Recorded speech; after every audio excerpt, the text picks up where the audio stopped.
Tres cuestionarios que nos introducen a las ideas de Marx, Sartre y Foucault. Edición Mario Villegas González, 8 de octubre de 2024. Presentación. Hola, soy Mario Villegas González.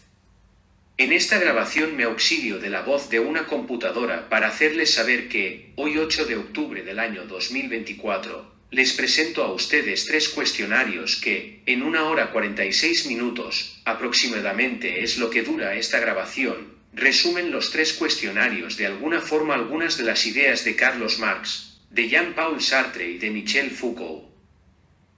Antes de mostrar a ustedes los tres cuestionarios, por favor quiero que sepan esto. Número 1. No soy marxista, no soy comunista, no soy socialista, no pertenezco a ningún partido político, así que mi intención no es adoctrinar ni convencer sino informar en el contexto de lo que podemos llamar historia de las ideas. Además, es importante decir que debemos leer las ideas de Marx pensando en su contexto histórico y filosófico para comprender mejor sus ideas y su legado. Número 2. Si bien es verdad que la mayoría de las palabras de las preguntas y las respuestas de los tres cuestionarios están tomadas de Internet, en particular de la inteligencia artificial, también es verdad que lo que tomé de Internet y de la inteligencia artificial ameritó correcciones y anexiones que son algo agregado de mi parte. Los tres cuestionarios, así como las correcciones y las anexiones las presento en calidad de estudiante de doctorado de la UNAM, Facultad de Filosofía y Letras, carrera Filosofía, área de investigación Filosofía Política, habiendo ya aprobado 8 semestres y teniendo ya la tesis de doctorado muy avanzada. El tema aprobado y ya desarrollado en más de 200 páginas de la tesis de doctorado son algunas ideas de Marx, de Sartre y de Foucault. El título de mi tesis de doctorado es Confrontaciones Marx-Sartre-Foucault en torno a sus diversas concepciones del poder político. Además, hago saber que, hace más de 35 años soy profesor de la UNAM donde doy clases de ética, y soy profesor de la Universidad Autónoma Metropolitana hace más de 37 años en donde doy clases de filosofía política específicamente de problemas políticos y sociales contemporáneos. Número 3. Para conocer las fuentes es suficiente tomar la pregunta y pegarla en Google. Los datos de la inteligencia artificial fueron tomados de chat. Número 4. En fin, invito a entrar en contacto con estos tres cuestionarios. El primero tiene como tema las ideas de Marx, el segundo tiene como tema las ideas de Sartre, el tercero tiene como tema las ideas de Foucault. Al decir que entrar en contacto con estos tres cuestionarios es una invitación, estoy diciendo que cualquier persona puede abstenerse de entrar en contacto con estos cuestionarios.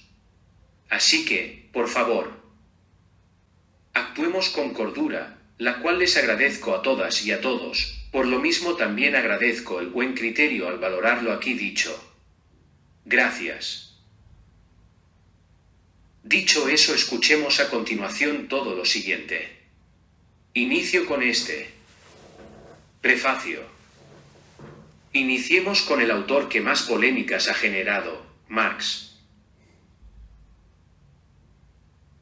Le pregunté a la inteligencia artificial qué dijo Marx de la ética. Y la inteligencia artificial me contestó esto. Marx dijo que la moral y la ética son productos de la estructura económica de la sociedad, y por ello están en constante cambio a medida que cambian las condiciones materiales de existencia de las diferentes sociedades. Marx consideraba que la ética es una herramienta ideológica utilizada por la clase dominante para perpetuar su poder y controlar los medios de producción.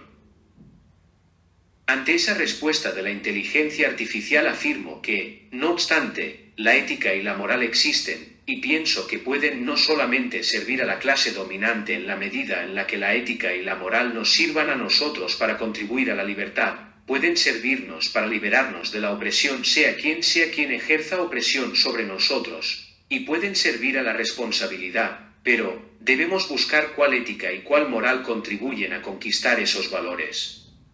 Propongo una ética de la libertad y una moral liberadora, por ejemplo, la que está representada en la obra de teatro de Jean-Paul Sartre, Las moscas, obra del año 1943. Recomiendo este material que está en YouTube. Mario Villegas, Análisis de las moscas, obra de Jean-Paul Sartre. Cabe decir que la respuesta de Marx plantea interrogantes éticos. Por ejemplo, preguntemos, Marx no le da importancia al libre albedrío, a la subjetividad, es decir, a la capacidad que tenemos de actuar con autonomía, a la capacidad de ejercer resistencia. Cabe decir que Sartre sí le da más importancia que Marx a la subjetividad. No obstante, la ética que propone Marx incluye algunos conceptos importantes, por ejemplo, a. Justicia social, la idea de que la igualdad social y económica debe ser uno de los objetivos de la lucha social. B. El rechazo a la enajenación. Marx respalda la idea que afirma que debemos liberarnos de la enajenación, es decir, nos invita a no estar sometidos a intereses ajenos a nuestros dignos objetivos, y buscar que nuestros productos sean nuestros si bien podemos compartirlos. Tengamos claro que, entre otras nociones de lo que es la enajenación se incluye esta. Estar enajenado ocurre cuando la mercancía que producimos no es nuestra, es de quien nos paga para producirla. Y, claro, enajenación también es ocupar nuestro tiempo en lo que no deberíamos ocuparlo. Además de todo lo que es la enajenación. Leamos de Marx el capítulo La enajenación en su libro Manuscritos económico-filosóficos de 1844. En resumen, la ética marxista es una rama de la filosofía que busca superar las injusticias y desigualdades del sistema capitalista, y busca superar los efectos de la enajenación, entre otros objetivos. Justificación. ¿Por qué dar a conocer este conjunto de palabras? Apartado A.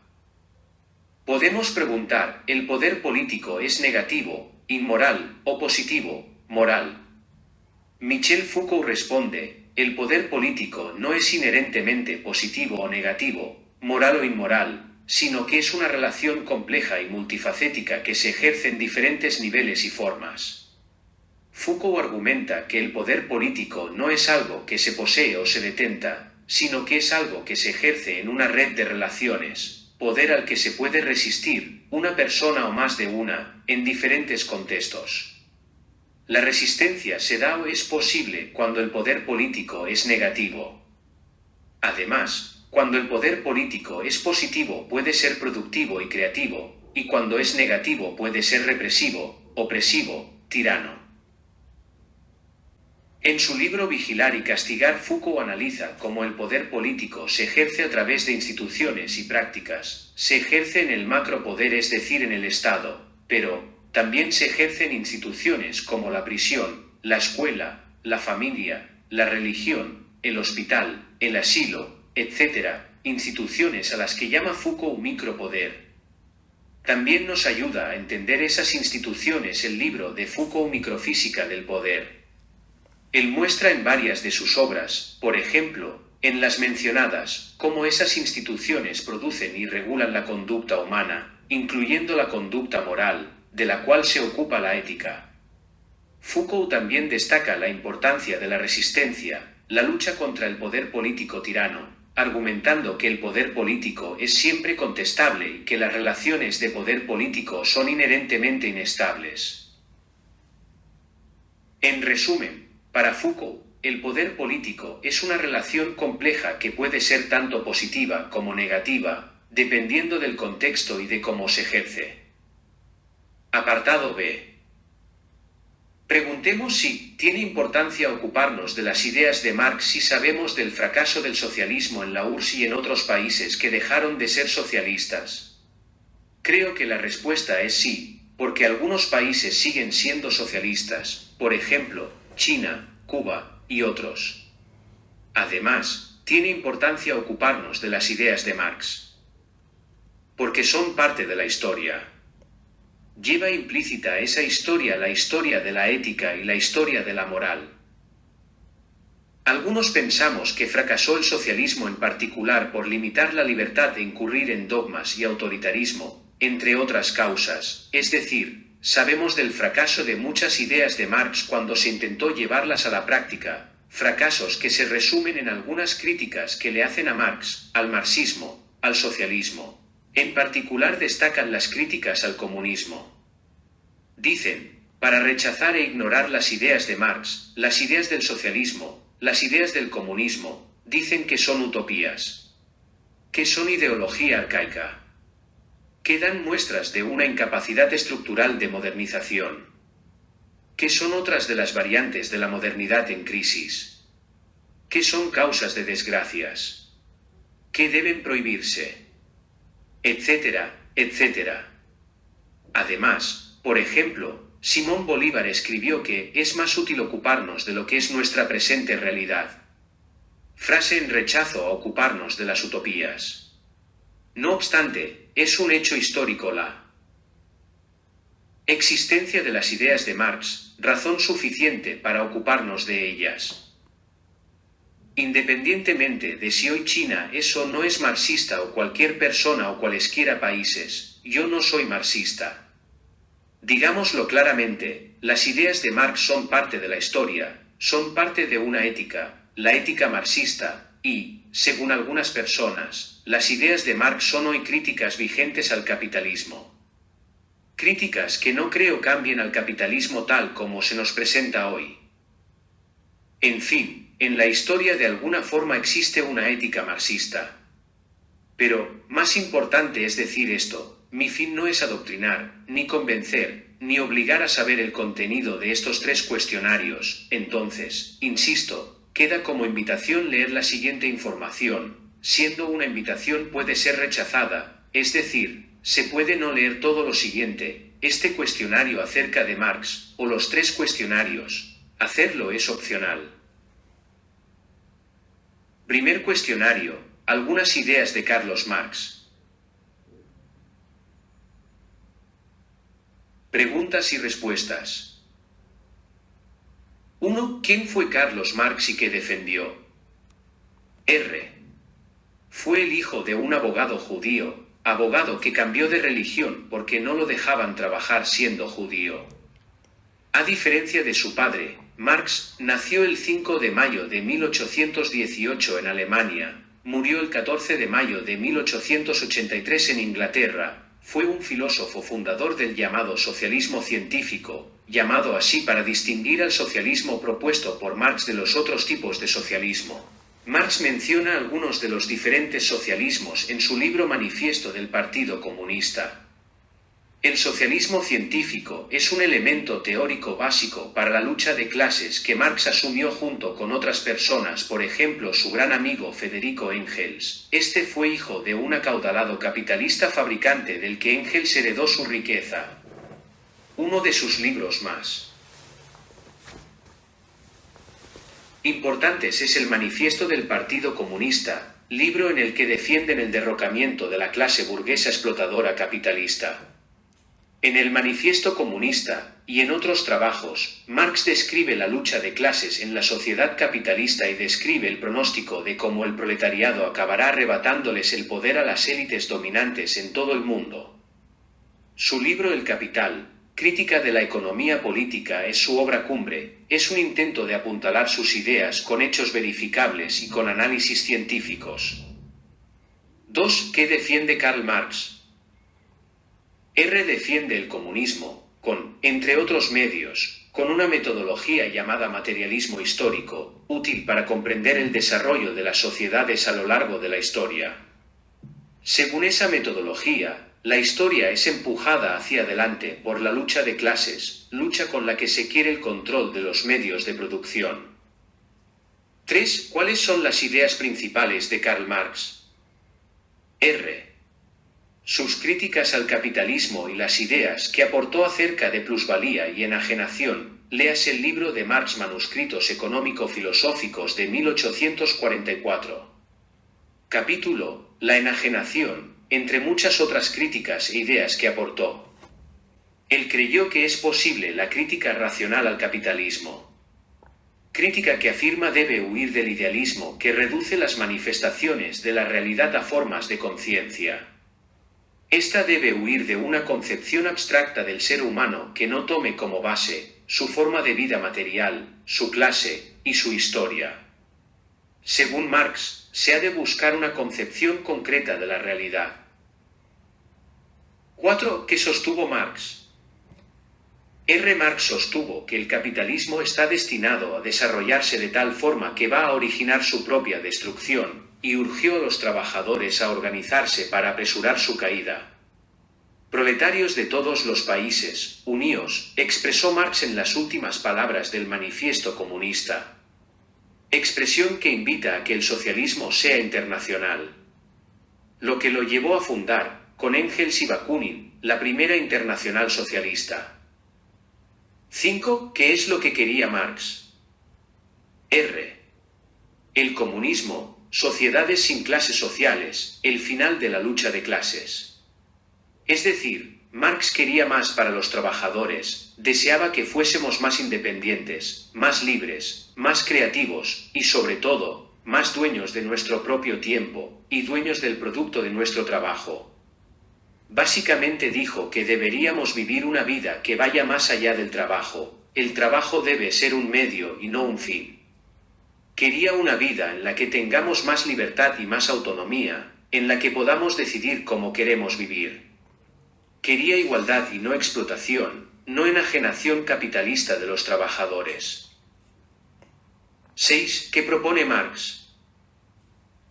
Marx propone la abolición de la propiedad privada de los medios de producción, es decir, propone la abolición del sistema de propiedad burguesa, tal y como lo mencionan Marx y Engels en su libro Manifiesto Comunista. Cabe decir que, las teorías sociales de Marx son un conjunto de propuestas de análisis que se proponen conocer las principales características de la sociedad capitalista, sus leyes y tendencias, y a su vez, aporta la transformación social que supere el modo de producción, reproducción y circulación capitalista.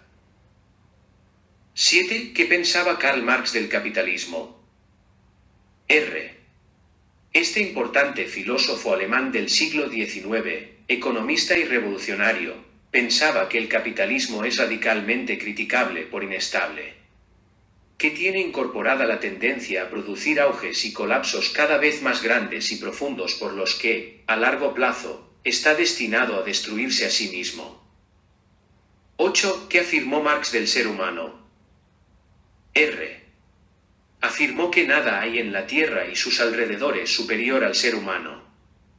El único creador que el marxismo reconoce es el ser humano, que con su trabajo crea un mundo mejor en la medida en la que modifica a la naturaleza y se modifica a sí mismo para lo bueno. Pero, esa meta se ve traicionada por la existencia de la lucha de clases, agregamos nosotros el egoísmo y la vanidad y otros males. Marx quiso extinguir la lucha de clases para vivir en el comunismo. Marx considera al ser humano un ser real de carne y conciencia de sí mismo, resultado de la historia económica, que es la producción de la historia humana en general.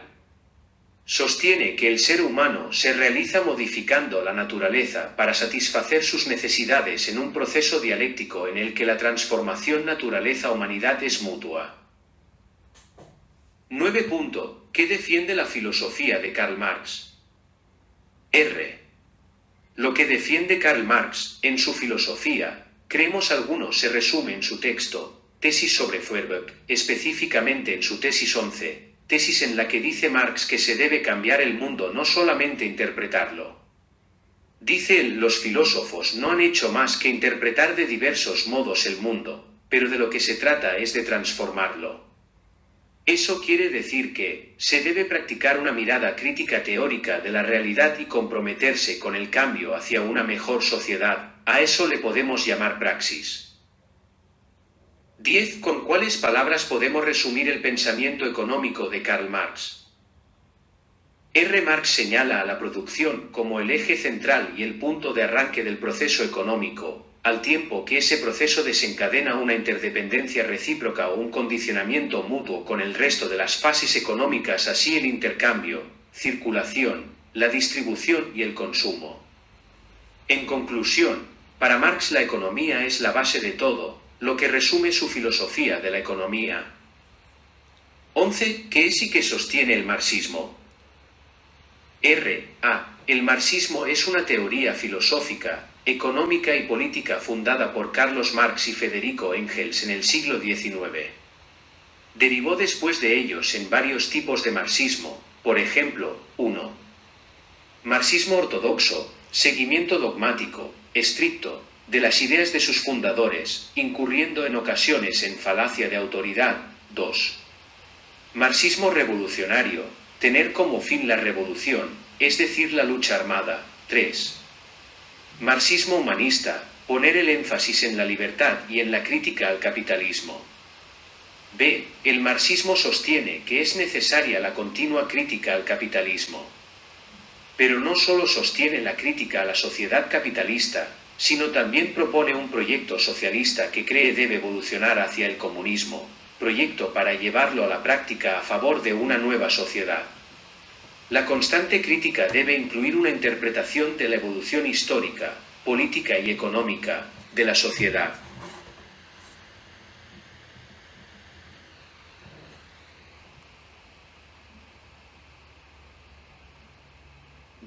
¿Qué es lo que principalmente critica Karl Marx? Marx principalmente critica al capitalismo, a este le critica la situación económica y política, así también al modo como, en el capitalismo, se ejerce el poder político. Hace crítica radical en la medida en la que cree Marx que la economía ha alcanzado a tener un control total sobre todo lo existente, en particular sobre las personas. Su crítica implacable adquiere la forma de crítica a la economía política. 13. ¿Qué aprendemos de Karl Marx?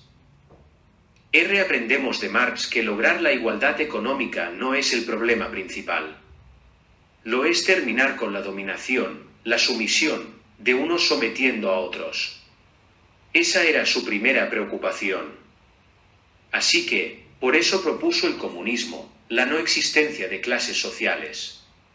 Ser dominado es estar sujeto al capricho de otros, no tener ningún control sobre sí mismo. Ser dominado es que interfieren en ti, en tu vida, en tus acciones, en tu cuerpo, en tu libertad, en tu autonomía.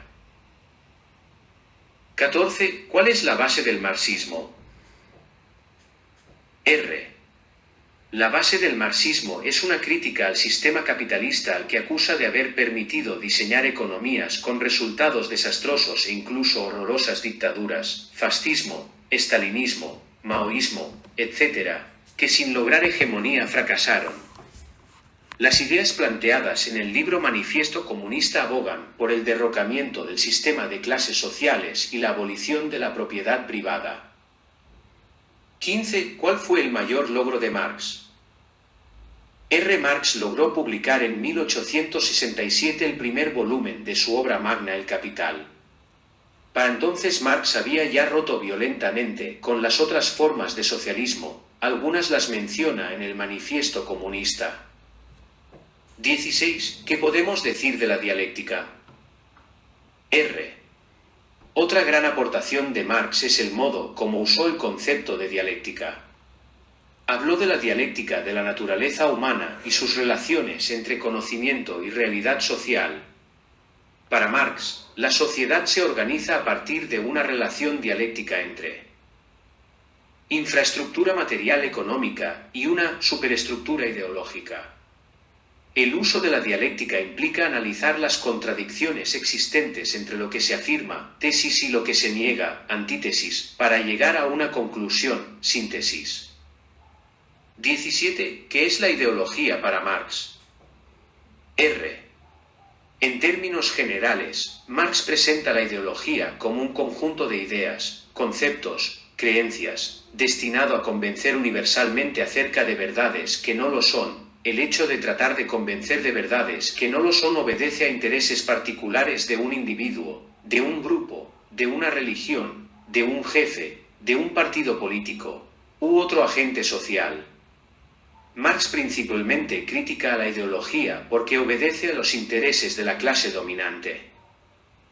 18. ¿Cómo concibe Marx a la sociedad?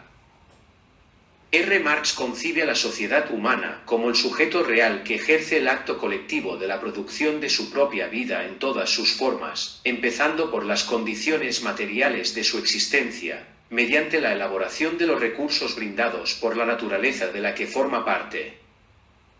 19. ¿Qué argumentaba Karl Marx?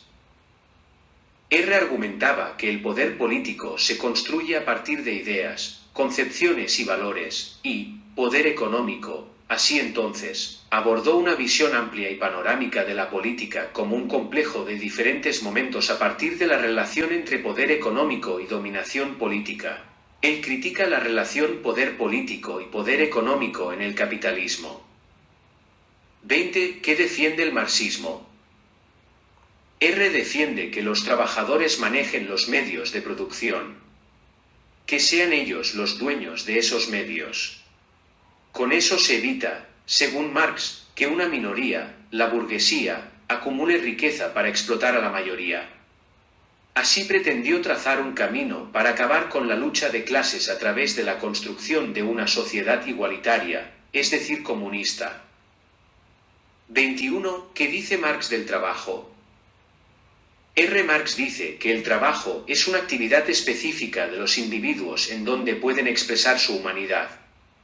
Esta materialización del ser humano mediante el trabajo cobra vida en un producto, la mercancía, que en el capitalismo es externo al individuo trabajador, es creado por él pero se le enajena, no es dueño de las mercancías, es decir, está enajenado de ellas, de su producto, y al mismo tiempo el individuo que trabaja vive modificaciones en su constitución gracias a ese producto, incluso modificaciones en su conciencia. Puede entonces el trabajador, en ocasiones, puede actuar como un traidor a su clase social. 22. ¿Cuáles son algunas frases que resumen la filosofía de Karl Marx? R. El ser humano debe tener como el valor más importante al ser humano. La peor lucha es la que no se hace. La manera como se presentan las cosas no es la manera como son. Si las cosas fueran como se presentan, la ciencia entera sobraría. 23. ¿Qué es el socialismo según Marx? R. Según el marxismo, o según Marx, el socialismo es principalmente un modo de producción, el modo de producción socialista, o simplemente socialismo. Es, bajo la teoría del materialismo histórico, es una primera fase de la sociedad comunista, sustituyendo al modo de producción capitalista. El socialismo exige la abolición de las clases sociales y la supresión de la propiedad privada de los medios de producción para arribar a una segunda fase, el comunismo. 24. ¿Qué significa ser marxista? R. El marxismo, o ser marxista, por lo tanto, la persona marxista, significa centrarse en una interpretación materialista de la historia, es decir, en una interpretación de las condiciones materiales de existencia, así del desarrollo material e histórico de las formaciones sociales, en oposición a una interpretación idealista. Además, ser marxista es tener una perspectiva dialéctica del cambio social y hacer un análisis crítico del capitalismo y buscar del capitalismo su aniquilación. 25. ¿Cuál es uno de los secretos de la burguesía, es decir, del capitalismo? R. En un capítulo del libro El Capital, escrito por Marx, es decir, en el capítulo 24 del tomo 1, la llamada acumulación originaria, él habla del secreto de la acumulación capitalista.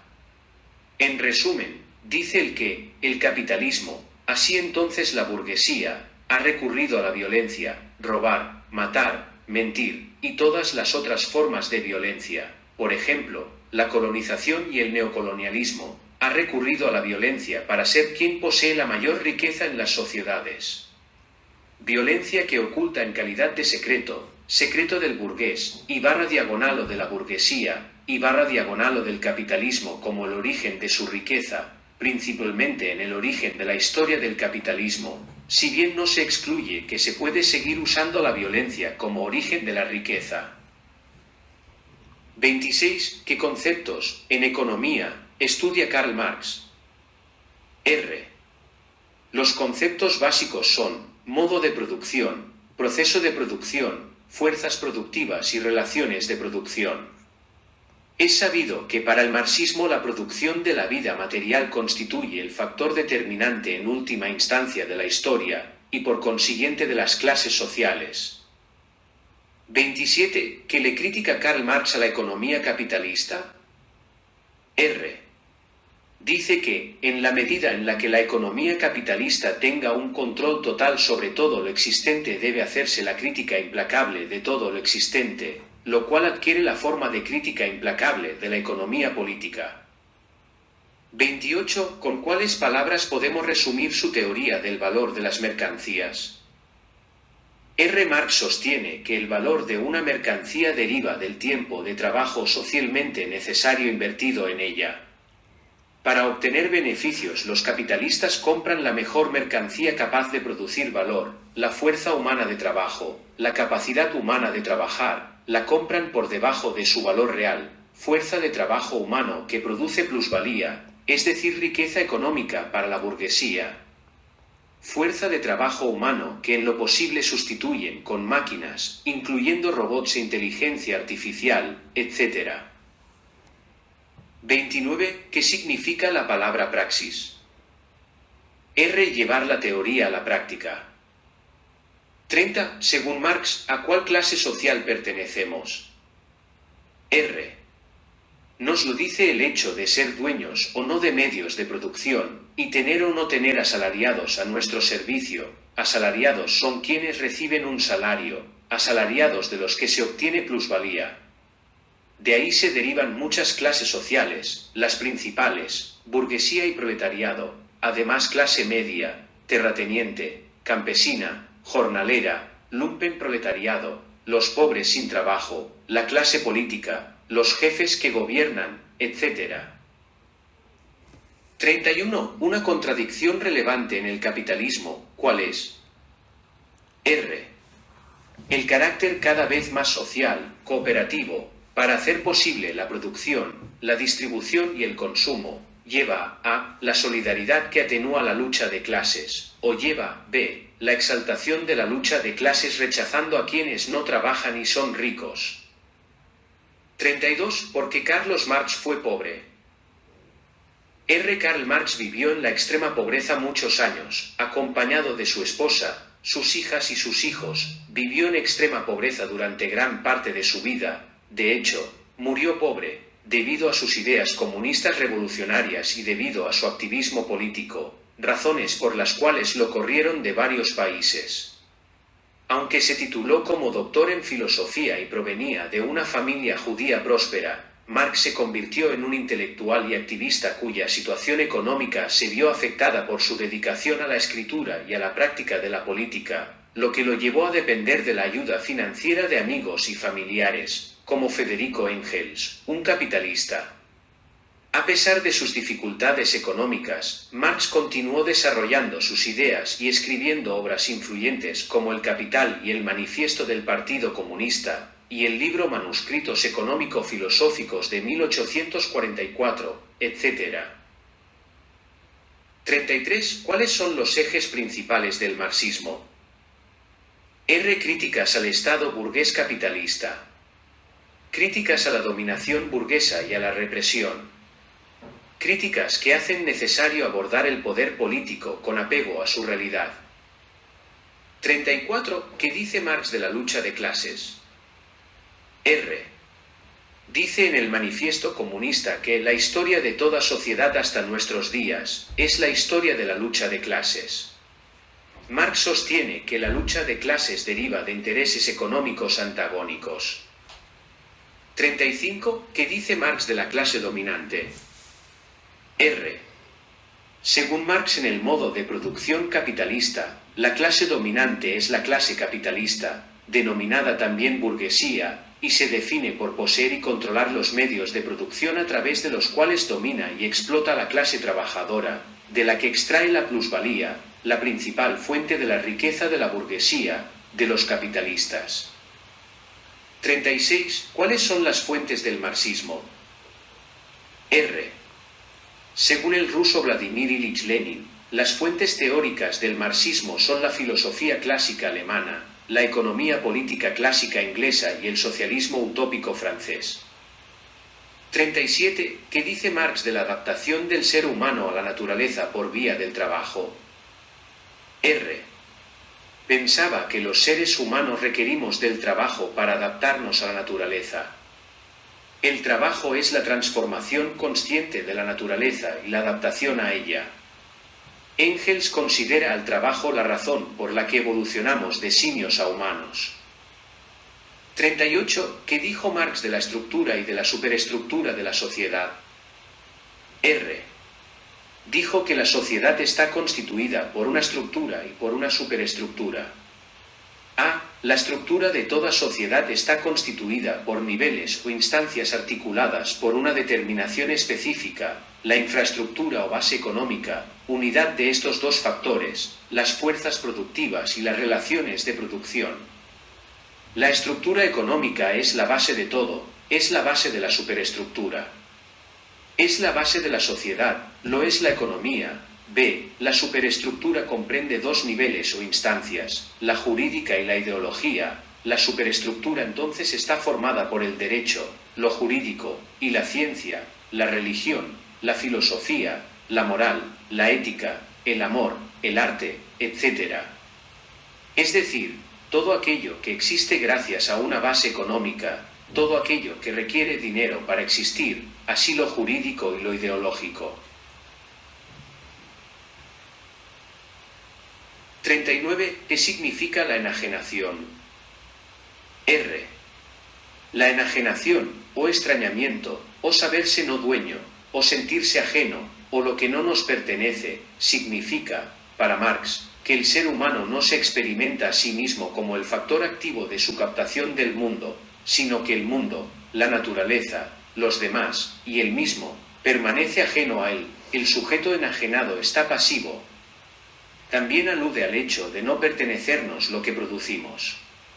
Enajenación o alienación del trabajador del producto de su trabajo significa no solamente que su trabajo se convierta en un objeto ajeno a él, en existencia externa, algo que existe fuera de él, independiente de él, como algo ajeno a él, constituyendo un poder que por sí mismo se le enfrenta, significa también que la vida que ha dado al objeto se le opone. La enajenación da lugar a una deformación de la conciencia, al vivir la conciencia el sujeto como una cosa. En fin, enajenado el sujeto, todo su ser es tratado como una cosa.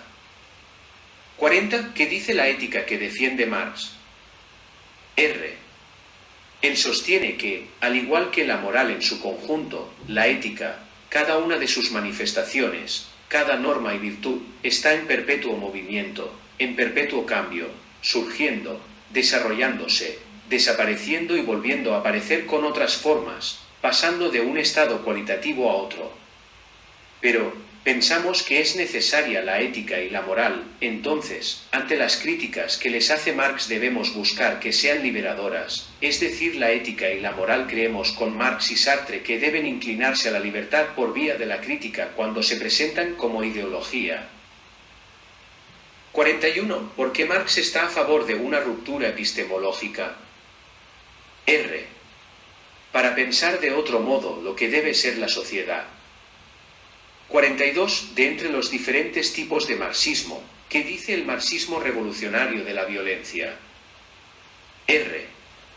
A diferencia del marxismo humanista, el marxismo revolucionario, por ser una teoría y práctica revolucionaria, el marxismo revolucionario sostiene que la violencia es la partera de la historia.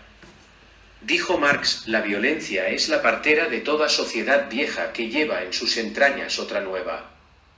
Lo dijo en su libro El 18 Brumario de Luis Bonaparte.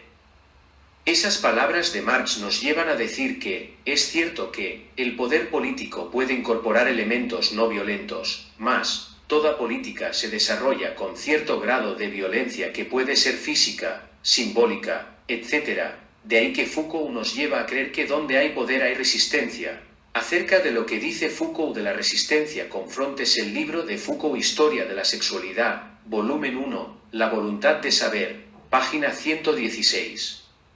Y, para Max Weber, el Estado Por medio de la constitución política, es decir, por medio del derecho positivo, el Estado posee el monopolio legítimo de la violencia. 43. ¿Qué dice Marx de la libertad? R. Dice que debe buscarse que el libre desenvolvimiento de cada uno sea la condición del libre desenvolvimiento de todos. 44. ¿Qué aborda la teoría del conflicto según Karl Marx? R. La teoría del conflicto aborda las acciones que realiza cada persona, o grupo, una organización, o la sociedad, en sentido amplio, para lograr el máximo beneficio, algo que a su vez genera cambio, social, económico, político, y en ocasiones revoluciones. 45. ¿Qué piensa Karl Marx de la religión? R. Marx escribió que la religión es el suspiro de la criatura oprimida, el corazón de un mundo descorazonado, es el opio del pueblo. Escribió esas palabras en su libro Contribución a la crítica de la filosofía del derecho de Hegel. Libro de 1843 a 1844, específicamente en la introducción. 46. ¿Qué papel juega la conciencia en la teoría de Marx? R. Para Marx, la conciencia no es un proceso subjetivo que construye la conciencia colectiva y piensa el fenómeno social desde cada sujeto en particular, sino que es al revés, la conciencia de clase es la que garantiza la existencia y la realidad del sujeto particular, individual, es decir, las condiciones materiales de existencia y la clase social a la que se pertenece dan lugar a la conciencia, pero pensamos que pueden darse cambios en la conciencia con una postura que critique la realidad. 47. ¿Qué es el comunismo? R. Un modo de organizar la sociedad sin clases sociales, organización social en la que los medios de producción son de todos los que viven en el comunismo, régimen en el que se da a cada quien según sus necesidades y se pide a cada quien según sus posibilidades. 48. ¿Qué sostiene la teoría del conocimiento que defiende Carlos Marx? R. Que el conocimiento deriva de la praxis, teoría y práctica, la cual tiene para Marx el carácter de fundamento y límite de la teoría del conocimiento. Dijo Marx, el conocimiento es conocimiento de objetos productos de una actividad práctica de la cual la actividad de la conciencia no puede ser separada. Marx lo dijo en las tesis sobre Feuerbach, en 1845. 49. ¿Qué apoya el socialismo? R. El socialismo apoya la existencia de una sociedad económica en la cual el interés colectivo prevalezca sobre la obtención del lucro. El socialismo constituye el medio para alcanzar el objetivo supremo, la libertad, la justicia y la igualdad, posibles, según Marx, solamente en el comunismo. 50. ¿Qué es la lucha de clases? R. Es el motor de la historia. 51. ¿Cuáles son algunos otros conceptos básicos en Marx? R. Modos de producción, proceso de producción, fuerzas productivas y relaciones de producción. Es sabido que para el marxismo la producción de la vida material constituye el factor determinante en última instancia de la historia, y por consiguiente determinante de las clases sociales. 52. ¿Cuáles son los objetivos principales del socialismo? Reconstruir una sociedad basada en la igualdad, la equidad económica, la iniciativa personal, la cooperación moral, promoviendo estructuras políticas y económicas de distribución apegadas a la justicia. 53. ¿Qué plantea Marx acerca de la división social del trabajo? R. Que es necesaria para el progreso. 54. ¿Qué determina el contenido de la conciencia? R. Lo que determina el contenido de la conciencia son las condiciones materiales de la existencia. Dijo Marx en 1859, en el prefacio a la Contribución a la crítica de la economía política, no es la conciencia del hombre la que determina su existencia, sino al contrario, es su existencia material la que determina su conciencia. La existencia material determina el contenido de la conciencia. Segundo cuestionario, Jean-Paul Sartre. 1. ¿Quién fue Jean-Paul Sartre y qué dice de la libertad? R.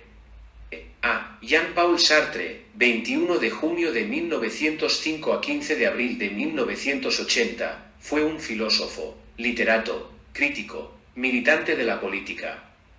Un francés que vivió y murió en París. Premio Nobel de Literatura en 1964, premio que rechazó. No obstante, la Academia Sueca no aceptó el rechazo y lo conserva en la lista de los premiados. Es considerado uno de los pensadores más influyentes del siglo XX. Fue prisionero de los nazis. Después de la Segunda Guerra Mundial se convirtió en una figura clave del existencialismo, un movimiento filosófico que enfatiza la libertad y la responsabilidad individual. Sartre influyó en la filosofía, la literatura y la política. Su pensamiento sigue siendo relevante y debatido en la actualidad. B. De la libertad dice que estamos condenados a ser libres. Incluso en el caso de no elegir estamos eligiendo no elegir. Sartre sostiene que, cuando un ser humano se da cuenta de que es libre, nada puede someter la libertad de ese ser humano, aun si es encadenado o está en la cruz crucificado, se sabrá libre. Así entonces, por ejemplo, libre de sufrir su encadenamiento o su crucifixión, o no sufrir. Las palabras acerca del ser humano encadenado y del que está en la cruz crucificado son un resumen de su libro Las moscas. Así entonces, la libertad se identifica, en la filosofía de Sartre, con el ser de cada ser humano. Para Sartre el ser humano es libertad. El ser humano elige libre sus propios fines, lo cual es posible por la estructura de la conciencia que es fundamentalmente negación o afirmación de su situación. Para Sartre la libertad es elección con responsabilidad. La libertad en Sartre no es libertinaje ni cobardía. 2. ¿Cuál es una de las más famosas frases de Sartre? R. Cada hombre es lo que hace con lo que hicieron de él. En los 3 cuestionarios aquí presentados, todas las veces que se dice hombre se está aludiendo a mujeres y a hombres. Esta frase, cada hombre es lo que hace con lo que hicieron de él, puede cambiar la vida de las personas porque nos coloca frente al reto de la libertad. 3. ¿Qué defiende Sartre? R. Defiende la libertad. Sartre consideraba que, además de estar condenado el ser humano a ser libre, si opta por estar arrojado a la acción entonces es responsable plenamente de su vida, sin excusas. Aunque admitió algunos condicionamientos, culturales y económicos, por ejemplo, no admitió determinismos. Concibió la existencia humana como existencia consciente. 4. ¿Cuál es el nombre de la filosofía que él asumió? R. Existencialismo. 5. Antes de él hubo otros existencialistas. ¿Quiénes son algunos? R. Kierkegaard y Nietzsche. 6. ¿Qué dice de la libertad el existencialismo defendido por Sartre? R. Dice que el ser humano puede hacerse a sí mismo como quiera sin que haya nada que lo condicione. Eso es para el existencialismo de Sartre la libertad. 7. Sartre evolucionó al aceptar algunas ideas de Marx, por ejemplo, ¿cuáles? R. Este filósofo existencialista francés adoptó varias ideas de Karl Marx, por ejemplo.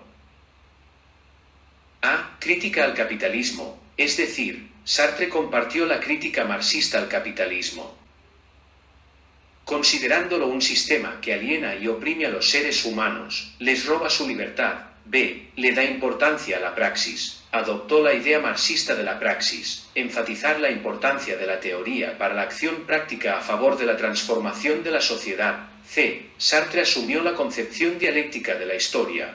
Ve la historia como un proceso de conflictos, por ejemplo, la lucha de clases y resolución de contradicciones. D. Aunque Sartre no aceptó la idea marxista de la determinación económica, sí compartió la importancia de la economía. E. Crítica a la alienación, es decir, a la enajenación, concepto clave en la teoría marxista, que se refiere a la separación del ser humano de su verdadera naturaleza y de su verdadero potencial. Alienación es en el ser humano separación de sus productos.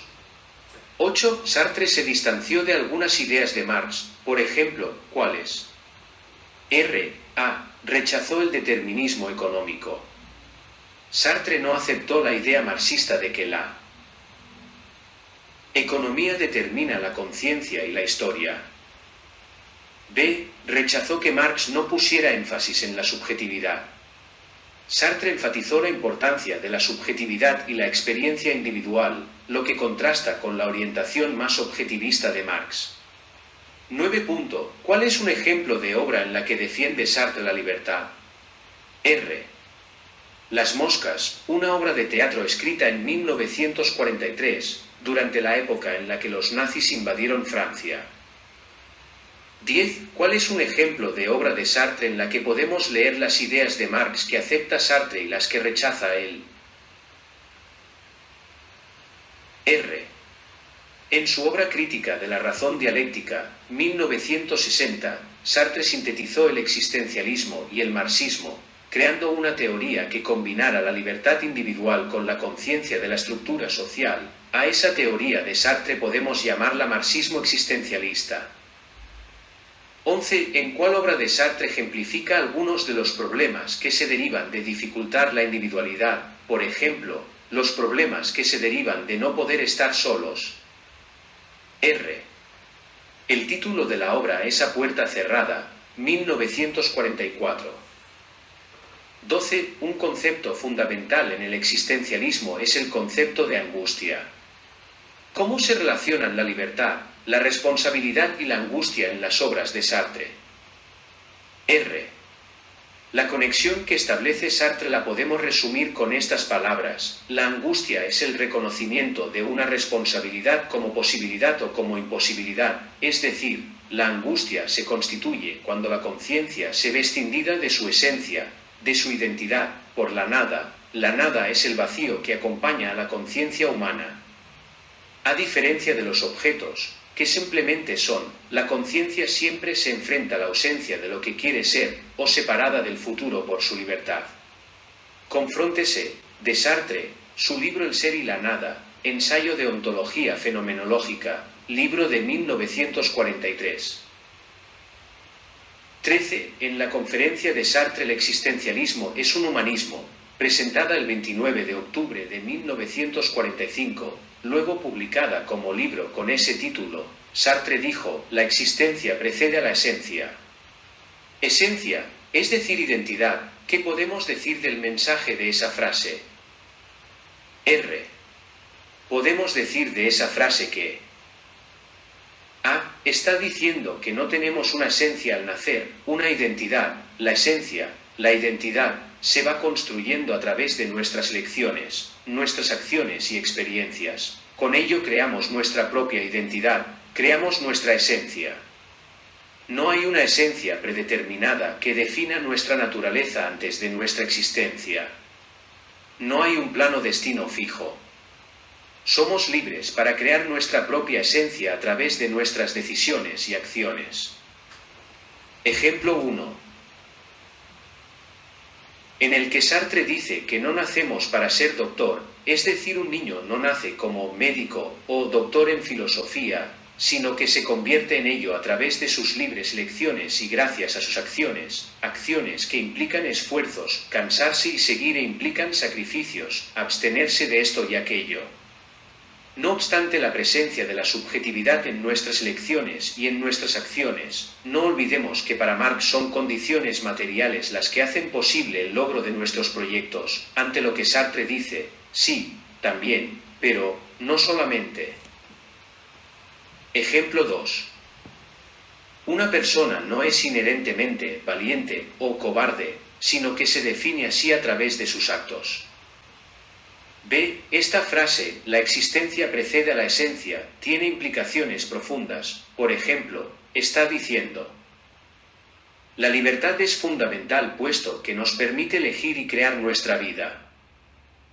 Implica responsabilidad puesto que nosotros por nosotros mismos, de modo autónomo, hacemos nuestras elecciones y nosotros las convertimos en acciones.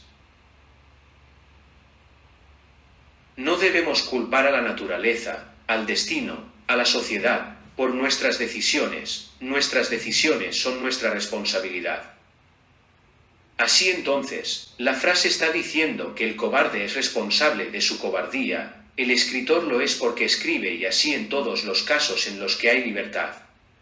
Dice Sartre en su conferencia El existencialismo es un humanismo, lo que dice el existencialista es que el cobarde se hace cobarde, el héroe se hace héroe, no obstante, hay siempre para el cobarde la posibilidad de no ser más cobarde y para el héroe la posibilidad de dejar de ser héroe.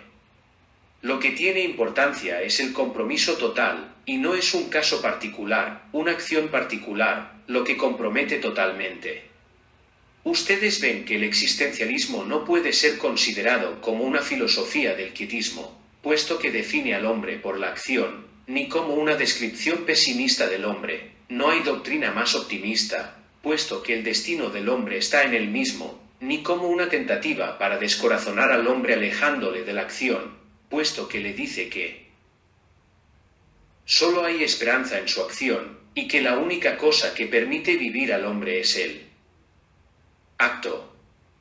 En consecuencia, en este plano, tenemos que vernoslas con una moral de acción y de compromiso.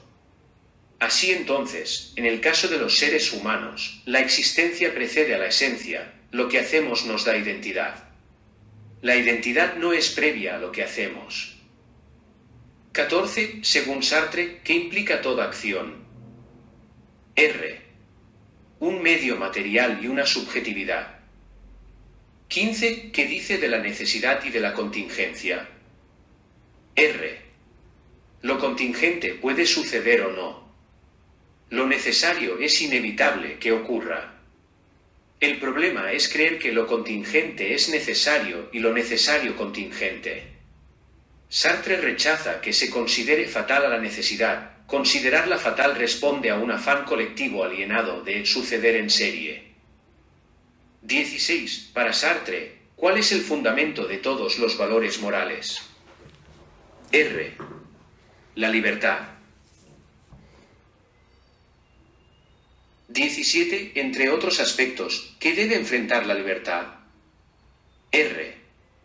La escasez de bienes que satisfacen necesidades humanas.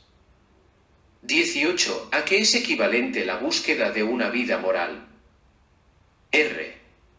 Para Sartre, la búsqueda de una vida moral corresponde a la persecución de la libertad en sí.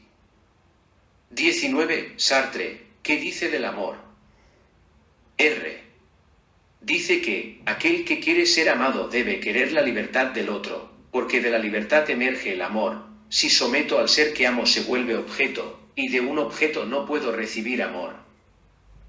20. ¿Qué nos permite darnos cuenta de nuestra libertad? R.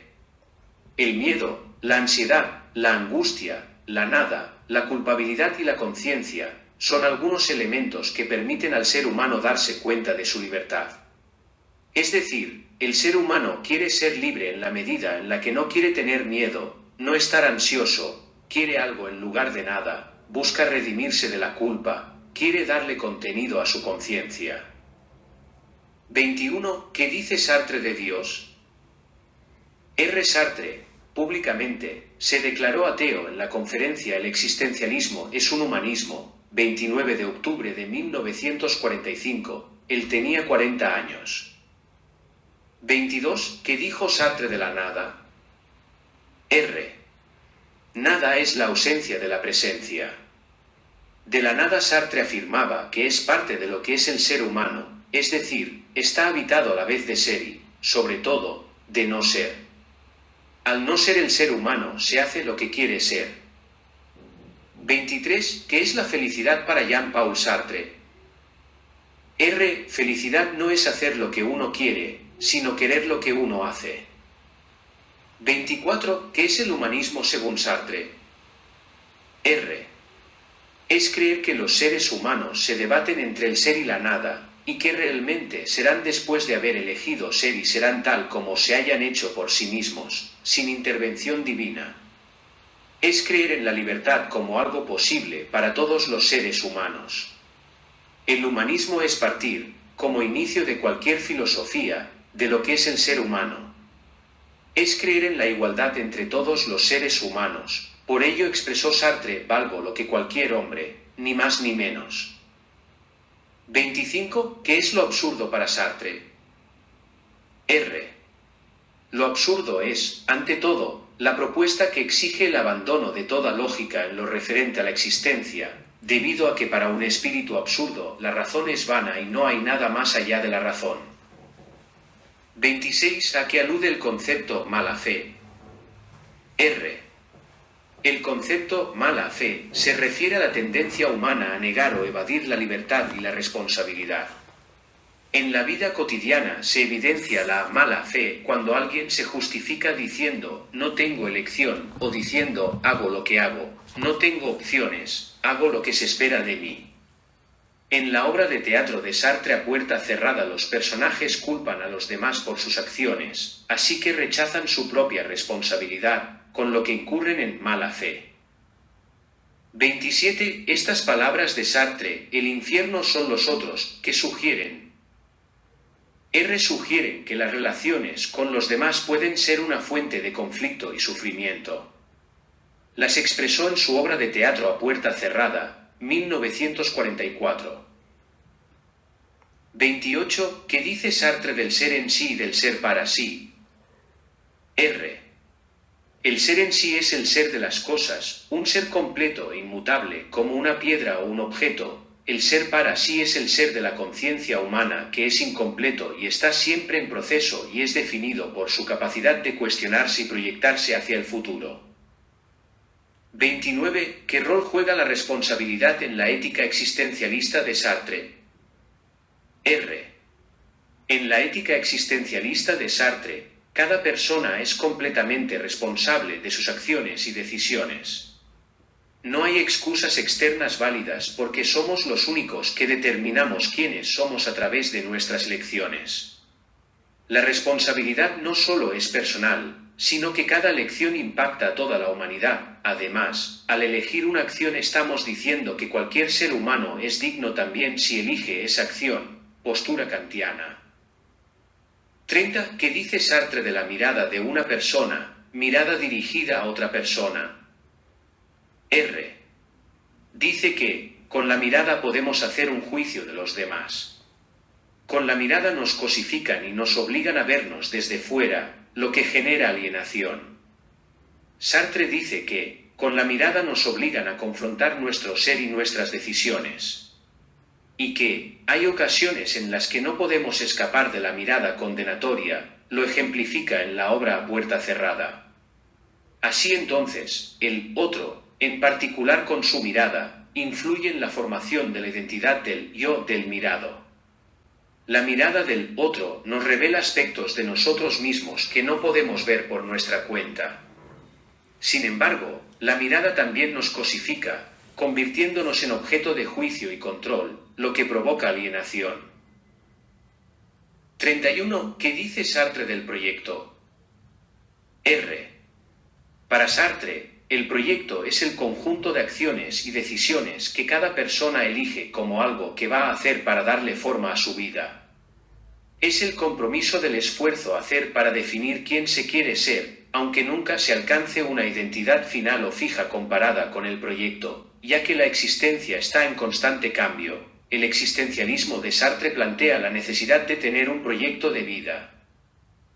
32. ¿Por qué es importante, para Sartre, considerar al ser humano un ser que es capaz de trascender? Trascender es la capacidad de la conciencia de ir más allá de lo dado, proyectarse hacia el futuro, imaginar lo que no es. Es importante la capacidad de trascender porque es lo que permite al ser humano ser libre, darle un rumbo a su vida más allá del presente. 33. ¿Por qué Sartre rechaza el determinismo? Sartre rechaza el determinismo porque considera que el ser humano es libre. Aunque las circunstancias pueden influir, cada individuo es libre de elegir cómo responder a ellas. Elegimos libremente cómo interpretar las circunstancias, Nietzsche dijo, en su libro La Gaia Ciencia, sección 108, no hay verdades o hechos, hay interpretaciones. Para Sartre, Aceptar el determinismo es negar la libertad y caer en la mala fe. 34. Entre sus más de 52 libros, entre ellos Sartre es autor de una serie de 10 libros a los que tituló Situaciones, cada uno tiene un subtítulo diferente. ¿Cómo define Sartre la situación? R. La situación o las situaciones son el conjunto de circunstancias, contextos y condiciones materiales en las que un individuo se encuentra. Pero, aunque las situaciones son objetivas, no determinan las elecciones del individuo porque cada persona es libre de interpretarlas como desee y actuar o no actuar. 35. ¿Qué relación estableció Sartre entre responsabilidad y libertad en su primer libro importante de filosofía, El ser y la nada, libro de su época humanista en la que no era marxista? En la época en la que Sartre era humanista, él no había vinculado marxismo-existencialismo, lo que sí hizo en su segunda obra importante de filosofía, Crítica de la razón dialéctica. R. Sartre sostiene que la libertad y la responsabilidad son inseparables. Ser libre implica ser completamente responsable de nuestras decisiones y de las consecuencias de nuestras acciones, sin posibilidad de excusas o justificaciones. 36. ¿Cómo aborda Sartre la cuestión de la moralidad en ausencia de valores absolutos, universales? R. Sartre sostiene que, en ausencia de valores predefinidos o universales, el ser humano debe crear sus propios valores a través de sus acciones.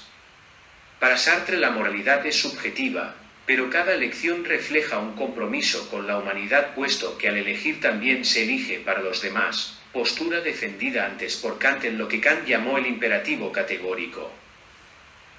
37. ¿Qué significa la facticidad en la filosofía de Sartre? R.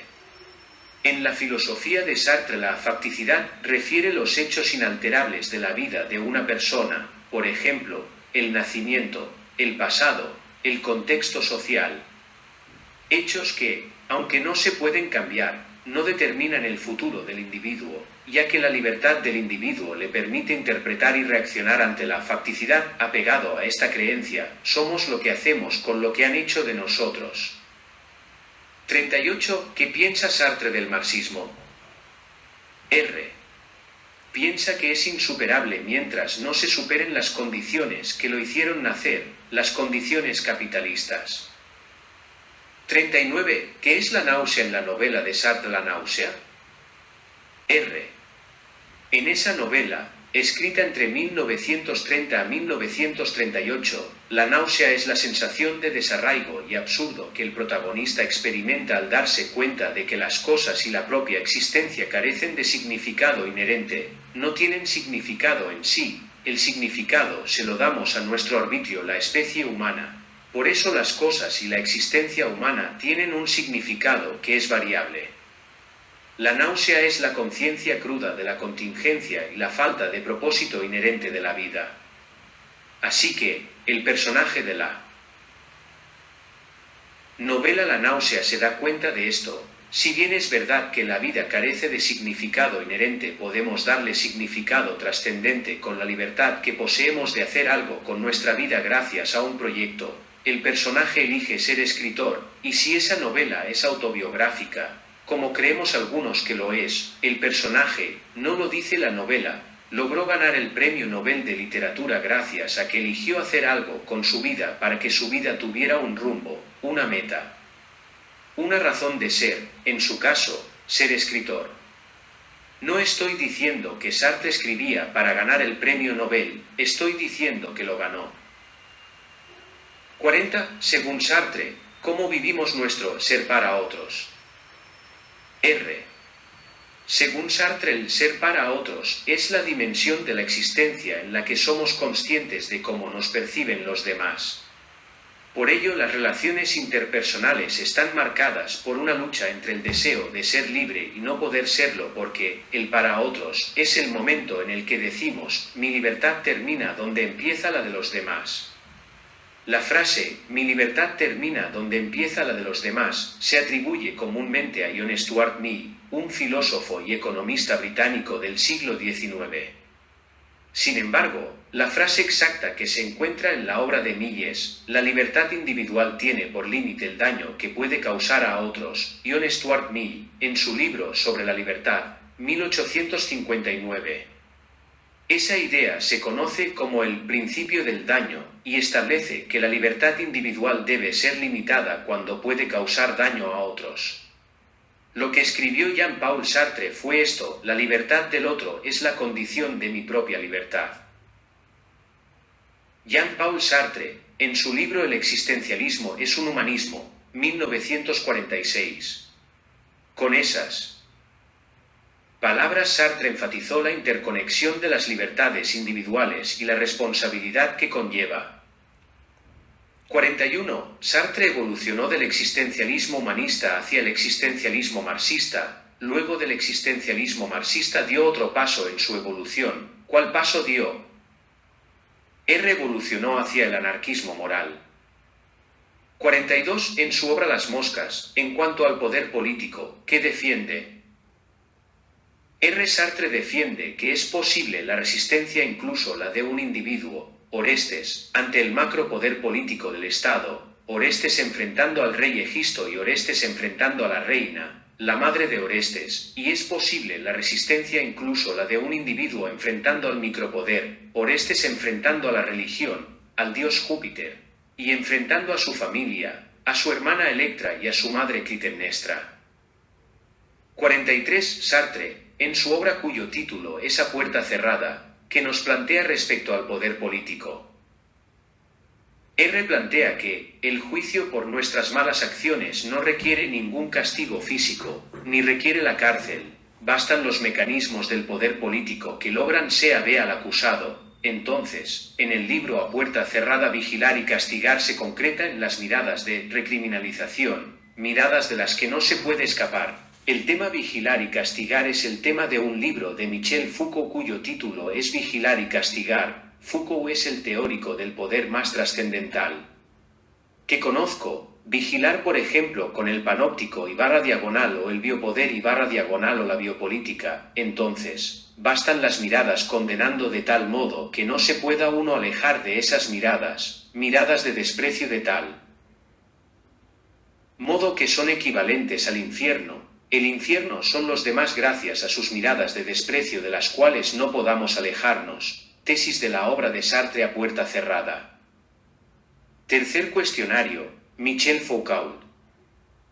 Foucault nació en Poitiers, Francia, el 15 de octubre de 1926 y murió en París el 25 de junio de 1984. Fue un filósofo del poder y del sujeto, sociólogo, historiador, de la locura, de la prisión, de la clínica y de la sexualidad, y psicólogo interesado en la genealogía de la subjetividad moderna. Fue una de las figuras más destacadas del pensamiento del siglo XX. Admitía, sin embargo, como única denominación la de arqueólogo, en su empeño por explicar la cultura desde lo más profundo. Sus aportes principales son sus estudios críticos de las instituciones sociales, en especial la psiquiatría, la medicina, las ciencias humanas, el sistema de prisiones, así como por su trabajo sobre la historia de la sexualidad humana. Destaca además por sus ideas en torno del poder, en particular del poder político. Así entonces, uno de los aportes principales de Michel Foucault es el análisis del pensamiento filosófico y político de la sociedad descompuesto de una manera original partiendo de la noción de poder, una noción que tradicionalmente ha sido reservada a la idea de que el poder es una fuerza que viene de arriba y que se ejerce por parte de una autoridad, pero el poder es más que eso. ¿Cómo imagina Foucault un aula en donde se dan clases de filosofía? Foucault nos habilita a concebir un aula de filosofía como un espacio donde se desarrolle una actividad cuya finalidad sea precisamente que acontezca un ejercicio de transformación de quienes lo llevan adelante. SIC. 1. Para Foucault, ¿qué es el poder? Para Foucault, el poder no es algo que posee la clase dominante, postula que no es una propiedad, sino que es una estrategia. Es decir, el poder no se posee, se ejerce. En tal sentido, sus efectos no son atribuibles a una apropiación sino a ciertos dispositivos que le permiten funcionar plenamente. 2. ¿Qué es un dispositivo de poder según Foucault? R. Foucault dijo que un dispositivo de poder es como la red que puede establecerse entre un conjunto heterogéneo de elementos que incluye discursos, instituciones, reglamentos, leyes, medidas administrativas, enunciados científicos, proposiciones filosóficas y morales. 3. ¿Qué ideas desarrolló Foucault sobre el poder y el castigo? R. Foucault propone que el castigo así en el sistema penal es una forma de administrar los ilegalismos, aceptando algunos y reprimiendo otros. 4. ¿Dónde está presente el poder? R. Los mecanismos de poder se insertan en todas las diferentes esferas de la sociedad: política, economía, religión, arte, filosofía, ética, moral, vida sexual, escolar, familiar, en los hospitales, asilos, cárceles, etc. 5. ¿Qué dice Foucault sobre el poder disciplinario? R. La disciplina mantiene con el cuerpo una relación analítica. Según el lenguaje de Foucault, nos encontramos con una microfísica del poder, con una anatomía política del cuerpo cuya finalidad es producir cuerpos útiles y dóciles o, si queremos, útiles en la medida de su docilidad. 6. ¿Qué es la microfísica del poder para Foucault? R. Dijo él, se trata de captar el poder en sus extremos, en sus lineamientos, donde se vuelve capilar, es decir, tomar el poder en sus formas y sus instituciones más regionales, más locales, sobre todo donde ese poder, al desbordar las reglas del derecho que lo organizan y lo delimitan, se prolonga. Foucault, 2000, página 36. 7. ¿Qué son los micropoderes de Foucault? R. El término micropoder fue acuñado inicialmente por Michel Foucault. Con él hacía referencia a la forma o formas en las cuales el poder se desplegaría y se hallaría presente por todo el cuerpo social. 8. ¿Qué dice de la relación que hay entre el saber y el poder? R. El pensador francés afirma que todo saber implica poder y todo poder un saber específico. En otras palabras, todo discurso, es decir, todo saber, está atravesado por relaciones inherentes de poder. 9. ¿Cuál es el poder más micro? R. Para Foucault, cada cuerpo humano, desde lo más individual, representa un pequeño poder, al cual denomina micropoder. Este micropoder entra en relación con otros micropoderes, los cuales se manifiestan en diversos campos, como, por ejemplo, en el campo social, económico, político, religioso, cultural, entre otros. 10. ¿Dónde buscó el poder que logró analizar? R. Dijo él, en sus formas y sus instituciones más regionales, más locales, sobre todo donde ese poder, al desbordar las reglas del derecho que lo organizan y lo delimitan, se prolonga. Se trata de captar el poder en sus extremos, en sus lineamientos, donde se vuelve capilar. Foucault, 2000, página 36. 11. Puesto que el poder está relacionado con la vida y la muerte, Foucault nos habla de biopoder. ¿Qué es el biopoder según Foucault? Biopoder es un término originalmente acuñado por el filósofo francés Michel Foucault para referirse a la práctica de los estados modernos de explotar numerosas y diversas técnicas para subyugar los cuerpos y controlar la población. 12. ¿Qué busca Foucault? R. Busca explicar cómo se origina el poder y la autoridad sobre el ser y la persona, así mismo como el sujeto busca liberarse del mismo, como le hace resistencia al poder de la autoridad. 13. ¿Cuál es una de las coincidencias Marx-Foucault? Es decir, ¿qué significa el poder para Marx y Foucault? R. El poder es una relación de fuerzas.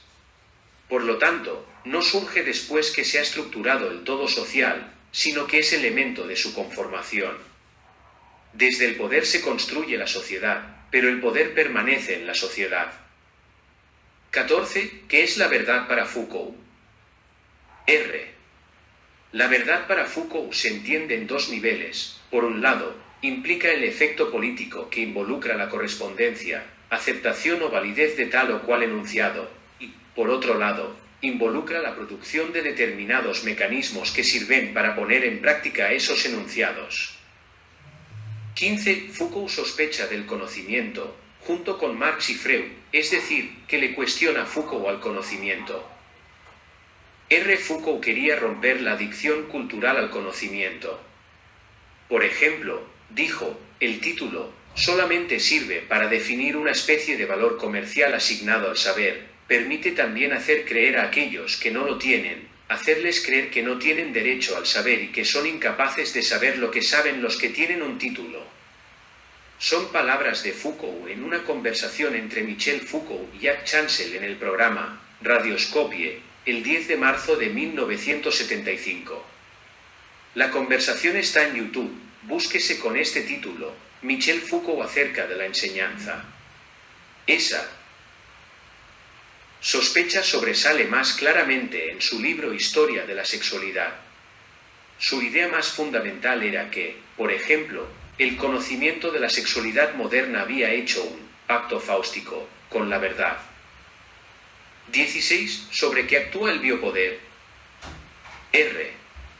El biopoder actúa sobre la salud, la higiene, la sexualidad, la natalidad, la esperanza de vida, la mortalidad y todos los otros aspectos que tienen que ver con los procesos biológicos y el bienestar vital de las poblaciones. 17. ¿Qué es la realidad para Foucault?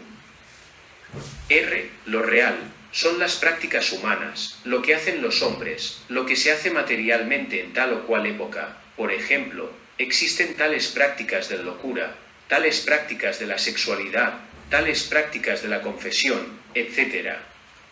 Las prácticas es, lo que existe en su singularidad histórica.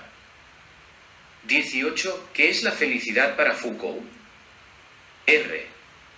Según él, la felicidad es una experiencia que surge de manera espontánea y es efímera, en tanto que la satisfacción es un sentimiento a largo plazo, que se construye a medida que pasa el tiempo a partir de los logros alcanzados para construir el tipo de vida que cada quien admira. 19. ¿Cómo se llama la teoría de Foucault? Teoría del poder. Busca explicar cómo se origina el poder y la autoridad sobre el ser, la persona, así mismo como el sujeto busca liberarse del mismo, cómo le hace resistencia al poder de la autoridad. 20. Desde su libro El orden del discurso, y en los siguientes, ¿qué hizo? Desentrañó las operaciones y discursos del poder. Además del libro mencionado, podemos remitirnos también, entre otras, a estas obras, Historia de la locura en la época clásica, Las palabras y las cosas, y Vigilar y castigar. 21. ¿Cómo define Foucault a la sociedad? Para Foucault, una sociedad como la nuestra es un conjunto de múltiples relaciones de poder que la atraviesan, la caracterizan, la constituyen como el cuerpo social. Esas relaciones no pueden disociarse, ni establecerse, ni funcionar sin una producción, una acumulación, una circulación, un funcionamiento del discurso verdadero. 22. En suma, ¿qué opina Michel Foucault del poder? Para Foucault el poder no es una sustancia, sino un ejercicio, no se encuentra centralizado en el Estado sino difuso en el tejido social, no es solo negativo o represivo en la forma de la ley, sino que en las sociedades liberales crea la sensación de libertad y no reprime el deseo, sino que, antes bien lo propicia, pero lo enajena. 23. ¿Qué es el objeto para Foucault? Dice, en definitiva, los objetos no son pura y simplemente las cosas. Se trata, justamente, de prescindir de las cosas, despresentificarlas, para hablar de los objetos. Foucault, 1997, página 78. 24. ¿Qué es la ideología para Foucault? Algo que hace cada vez más presión sobre la clase obrera.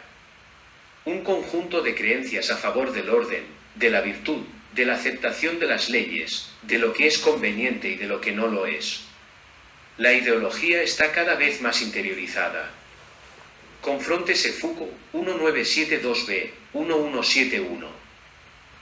25. ¿Qué es lo normal para Foucault? R. La normalidad no es más que una práctica colectivizada, que dicta una forma de vida, de pensamiento y valores, regulados por la aceptación y la negación, de lo que los sujetos desde su colectivo, pueden o no practicar. 26. ¿De qué es resultado la categoría anormal, según Foucault? R. Según Foucault, la categoría anormal es el resultado de fundir tres grupos de muy distinto origen: el monstruo humano, el incorregible, que designa al individuo gravemente inadaptado a técnicas disciplinarias, como el ejército, la escuela o el taller de los siglos XVII y XVIII, y, finalmente, el onanista. 27. En resumen, ¿cómo se ejerce el poder según Foucault? R. Según Foucault, el poder designa relaciones entre sujetos que, de algún modo, conforman una asociación o grupo, y, para ejercerlo, se emplean técnicas de amaestramiento, procedimientos de dominación y sistemas para obtener la obediencia. En resumen, el poder se ejerce gracias a muchos mecanismos, entre ellos vigilar y castigar. 28. En resumen, ¿qué plantea Foucault en su libro Vigilar y castigar? R. Foucault plantea en ese libro una denuncia de los excesos del poder y las transformaciones que ha sufrido. Se podría decir entonces que Vigilar y castigar, en la medida en que denuncia los abusos del poder, pero no solamente en el campo penal, dedica un capítulo a los exámenes, capítulo que nos hace pensar en los exámenes en las escuelas. Este libro es una crítica que podría y debería ser tomado en el derecho como propedéutico. 29. ¿Qué dice de los exámenes? R. Por ejemplo, dice que el examen, combinando la vigilancia jerárquica y la sanción normalizadora, garantiza las grandes funciones disciplinarias de distribución y clasificación, buscando la extracción máxima de las fuerzas y del tiempo, de acumulación. Genética continua, de composición óptima de las aptitudes. Confrontes en su libro Vigilar y castigar el capítulo El examen. 30. ¿Cuáles son otras palabras en torno al examen? R. Foucault señala que el examen institucionalizado muestra la presencia del poder, es de esta manera que, a través de su análisis, devela sus intenciones. De hecho, el poder produce realidad, produce ámbitos de objetos y rituales de verdad. Produce verdad, es otro fin del examen. 31. ¿Qué dice Michel Foucault sobre la educación? R. Según Foucault, la escuela funciona como aparato de examen continuo. Confróntese Giraldo Díaz 2006, página 109. Característico del examen es trasponer la visibilidad del poder, o lo que es lo mismo, aquel que se ve no es aquel que ejerce el poder, sino aquel sometido al poder. 32. ¿Qué piensa Foucault sobre la disciplina? R. Para Foucault el poder produce saber y viceversa. La disciplina fabrica individuos ya que es la técnica específica de un poder que construye los individuos a la vez como objetos y como instrumentos de su ejercicio. Para nosotros el último aporte significativo es desnaturalizar la producción de discurso como lo dado. 33. ¿Qué dice Foucault de la resistencia?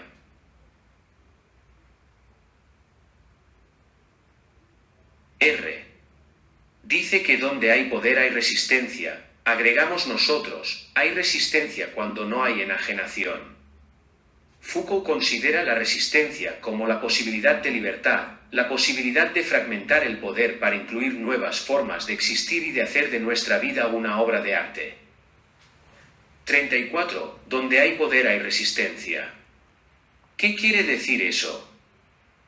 R. Que la resistencia es inevitable. Así que, el poder busca atenuarla con todos los medios. Entonces, la resistencia va más allá del poder porque logra transformar su ejercicio en las prácticas mismas y en los sujetos, en sus formas de vida y en sus formas de comunidad. Es decir, la libertad se genera ahí justamente donde hay poder. La libertad no es más que el querer recobrar lo que desde el inicio es de sí mismo, de cada sujeto, el poder. También la resistencia es la capacidad física y psíquica que nuestro cuerpo tiene de aguantar frente a un esfuerzo y la capacidad de recuperarse después de este. 35. ¿Qué quieres decir resistencia? R. Capacidad para resistir, aguante, fortaleza, fuerza, vigor, potencia, entereza, robustez, solidez, energía, vitalidad. Voluntad de poder. Voluntad de querer ser libres. 36. ¿Qué nos enseña la resistencia? R. ¿Qué podemos intentar ser más libres? Claro, la resistencia física y moral es fundamental para cualquier actividad que estemos desempeñando, incluso si se trata de alguna actividad rutinaria en nuestro trabajo. Entonces, la resistencia es la encargada de desarrollar la capacidad de aguante que naturalmente tiene nuestro cuerpo, pero que perdemos por no cultivarla adecuadamente. 37. ¿Cuáles son algunos espacios en donde se puede dar la resistencia al poder? R. Los grupos sociales resistentes al poder dominante utilizan principalmente el espacio político como medio para expresar su inconformismo, ejercer oposición y lucha. La resistencia puede darse mediante la realización de actos específicos o produciendo una organización alterna que reivindique sus intereses. 38. ¿Qué limitación vemos que ocurre con el concepto de resistencia? R. Su definición queda sujeta a la disciplina en la cual sea aplicada, política, economía, dieta, deporte, etc. 39. ¿Qué relación tuvo Michel Foucault con Marx? R. Diversos estudios sobre la relación teórica entre Marx y Foucault coinciden en que su posible cercanía radica en la correspondencia entre los conceptos de subsunción real del trabajo y tecnologías disciplinarias. 40. ¿Qué relación tuvo Michel Foucault y Sartre? R. Alguna vez protestaron juntos en las calles de París, se les tomaron fotografías juntos apoyando a los inmigrantes. Gracias por su atención. Fin.